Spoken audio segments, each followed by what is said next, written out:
ગઢડા મામલતદાર કચેરી જાણે ગંદકીનું ધામ, ઠેર ઠેર કચરો અને મૂત્રડીઓમાં દુર્ગંધથી નાગરિકો ત્રાહિમામ.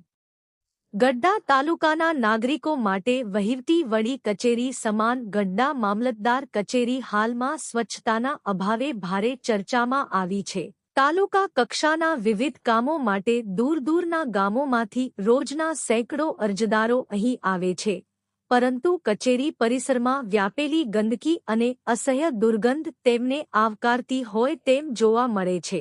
મામલતદાર કચેરીમાં બનેલી મૂત્રડીઓની હાલત અત્યંત દયનીય છે. અહીં નિયમિત સફાઈ થતી ન હોવાને કારણે મૂત્રડીઓમાં ભારે ગંદકી અને કચરો જમા થયો છે, જેના કારણે આસપાસના વિસ્તારમાં સતત દુર્ગંધ મારતી રહે છે.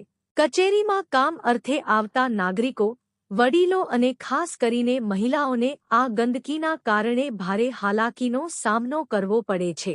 આમ છતાં જવાબદાર અધિકારીઓ અને તંત્ર દ્વારા આ ગંભીર બાબત પ્રત્યે આંખ આડા કાન કરવામાં આવી રહ્યા છે. એક તરફ સરકાર દ્વારા સ્વચ્છ ભારત અભિયાન અંતર્ગત સરકારી કચેરીઓમાં સ્વચ્છતા જાળવવાના કડક આદેશો આપવામાં આવ્યા છે, તો બીજી તરફ ખુદ સરકારી કચેરીમાં જ ગંદકીના સામ્રાજ્ય વચ્ચે કામગીરી ચાલી રહી છે. સ્થાનિક નાગરિકોમાં આ બાબતે તંત્ર સામે ભારે રોષ જોવા મળી રહ્યો છે. લોકોનું કહેવું છે કે જો જવાબદાર અધિકારીઓ જ પોતાની કચેરીની સફાઈ પ્રત્યે ઉદાસીન રહેશે, તો તાલુકાભરમાં સ્વચ્છતાની કઈ અપેક્ષા રાખી શકાય.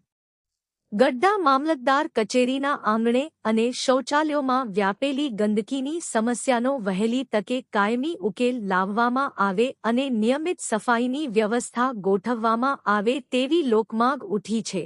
બ્યુરો રિપોર્ટ વિપુલ કાણોત્રા, મનસુખ વાળા, SS2 ન્યૂઝ, ગઢડા.